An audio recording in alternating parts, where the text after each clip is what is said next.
Bismillahirrahmanirrahim. Assalamualaikum warahmatullahi wabarakatuh. Selamat pagi, salam sejahtera untuk kita sekalian. Teman-teman semua, khususnya Bapak Ibu pendidik, Bapak Ibu guru, dimanapun Anda berada, apa kabar? Sehat? Alhamdulillah. Semoga Bapak Ibu semua, teman-teman semua, saudara-saudari kita semua dalam keadaan sehat walafiat dan selalu dalam lindungan Tuhan Yang Maha Kuasa. Amin. Baik, Bapak Ibu guru, teman-teman semua, jumpa lagi dengan channel sederhana saya ini.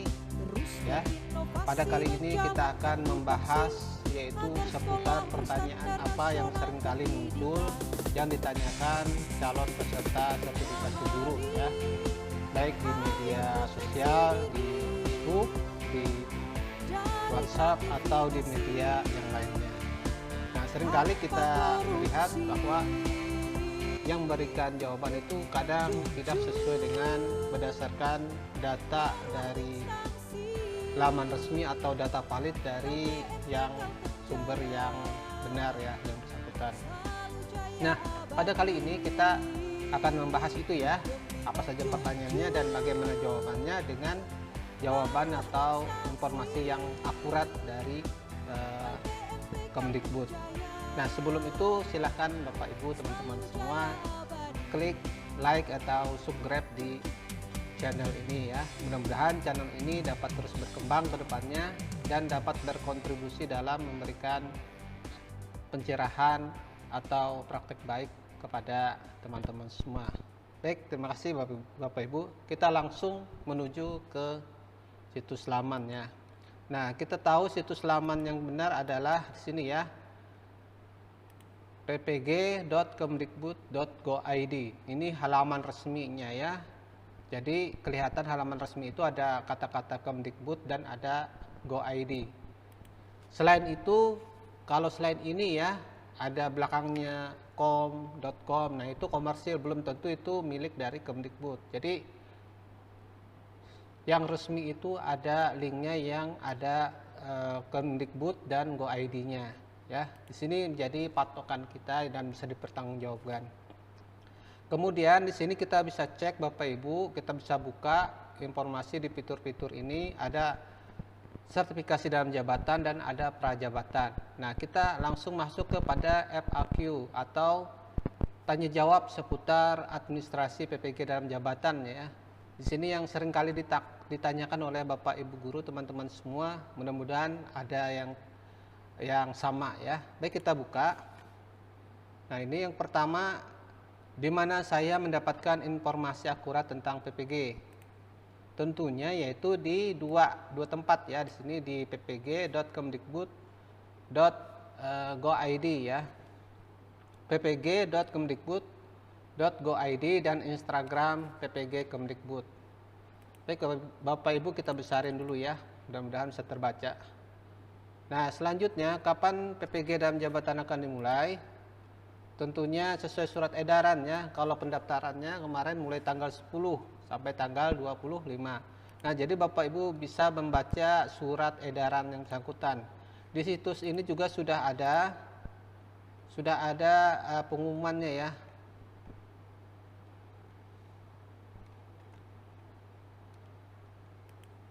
Nah, di situs ini bisa kita unduh surat edarannya.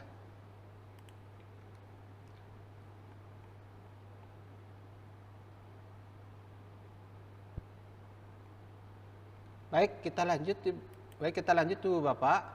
Bagaimana cara mendaftar sebagai calon peserta PPG dalam jabatan? Nah, tata cara pendaftarannya juga sudah dijelaskan di dalam surat edaran yang dimaksud tadi, ya. Jadi Bapak Ibu, kita wajib memiliki surat edaran itu, ya, supaya kita bisa membaca dan mencerna apa maksud di dalam surat itu, termasuk di sini tata cara pendaftarannya. Kemudian, apa persyaratan dan siapa saja yang dapat mengikuti PPG dalam jabatan? Kita klik, jawabannya sudah dijelaskan pada surat edaran tersebut juga, ya, Ibu Bapak. Kemudian, siapa memiliki akun SIM PKB lebih dari 1? Apa yang harus saya lakukan? Nah, Kalau memiliki akun SIM PKB lebih dari satu, ya berarti double ya. Sebaiknya satu saja, dan itu harus diedit atau diperbaharui, divalidkan dengan melapor kepada dinas atau LPMP ya. Kemudian mengapa saya tidak mendapatkan notifikasi di akun SIM PKB untuk mendaftar PPG? Nah, kalau tidak mendapatkan notifikasi ini berarti yang bersangkutan bukan termasuk sasaran calon peserta ya, bukan termasuk sasaran calon peserta. Kemudian saya telah lulus seleksi akademik 2019. Apakah saya langsung menjadi peserta PPG atau harus ikut seleksi akademik lagi? Ini yang paling banyak ditanya ya Bapak Ibu. Nah, jika Bapak Ibu telah lulus seleksi akademik 2019 namun tidak lulus seleksi administrasi tahun 2021, maka Anda harus mengikuti proses pendaftaran dan seleksi tahun 2022. Jadi daftar lagi ya Ibu Bapak. Walaupun lulus seleksi akademik, tetapi tidak langsung menjadi peserta ya, tetapi harus ikut seleksi lagi. Seleksi administrasi ya. Kemudian pertanyaan selanjutnya, saya telah lulus seleksi akademik dan telah lulus seleksi administrasi tahun kemarin atau 2021. Apakah saya langsung menjadi peserta PPG 2022 atau harus ikut seleksi akademik lagi?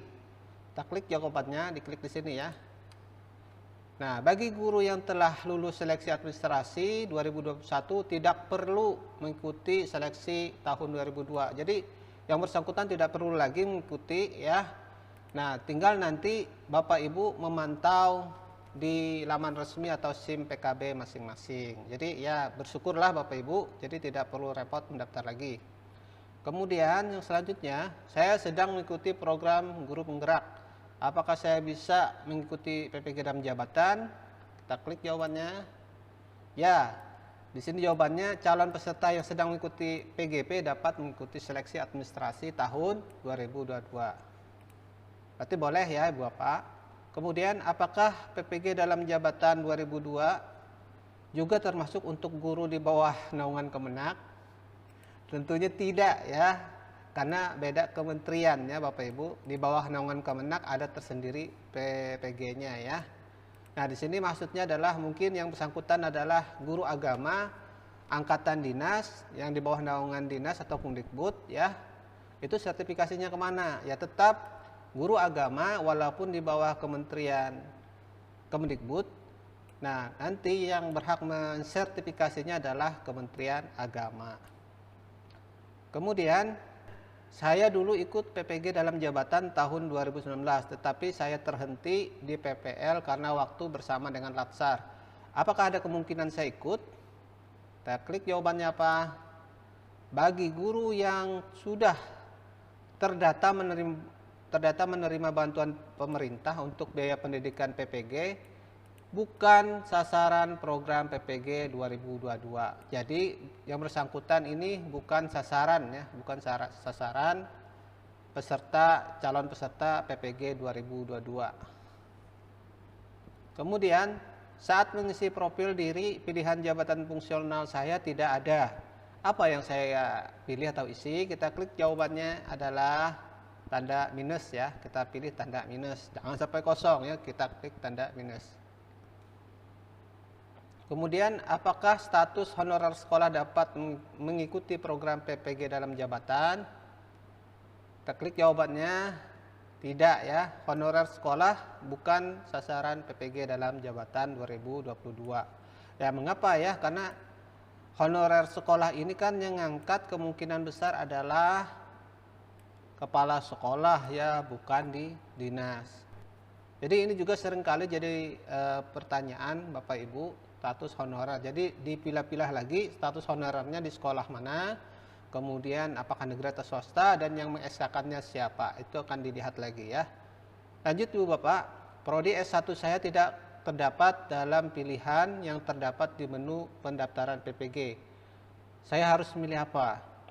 Ya, kalau tidak terdapat ya, tidak ditemukan, maka Bapak Ibu silahkan memilih tidak ditemukan ya, tidak ditemukan. Selanjutnya petugas akan memverifikasi berkas berdasarkan unggahan ijazah S1 atau D4. Selanjutnya, prodi ijazah S1 saya mengambil bidang studi PPG apa? Nah, ini dia bingung ya, program studinya dia masuk ke kamar mana ya di PPG, di rumpun mana. Kita klik jawabannya. Nah, ketentuan mengenai linearitas dimuat pada lampiran surat edaran seleksi administrasi dalam jabatan. Berarti di dalam surat edaran tadi memang sudah ada tabel-tabel bidang studi yang linier dengan ijazah Bapak Ibu. Tinggal dicek ya kamarnya yang mana, ya jangan sampai salah kamar, nanti akan ditolak. Baik Bapak Ibu, selanjutnya yang terakhir, setelah lulus seleksi administrasi, apa langkah selanjutnya? Nah, bagi yang telah lulus seleksi administrasi maka harus menunggu informasi berikutnya, yaitu pelaksanaan seleksi akademik dan seterusnya. Nah, caranya kita harus dengan rajin memantau di laman ppg.kemdikbud atau di SIM PKB kita. Baik Bapak Ibu, demikian mengenai berbagai pertanyaan dan jawaban yang akurat yang dikeluarkan oleh Kemdikbud ya di situs resmi dengan sumber ini ppg.kemdikbud.go.id di forum pertanyaan tanya jawab ya. Jangan lupa Ibu tetap selalu pantau atau login di SIM PKB-nya atau di situs ppg.kemdikbud.go.id ini ya. Baik Ibu Bapak, demikian yang mungkin dapat saya sampaikan. Kurang lebihnya mohon maaf. Tetap sehat, tetap semangat, tetap jaga prokes. Assalamualaikum warahmatullahi wabarakatuh. Selamat pagi.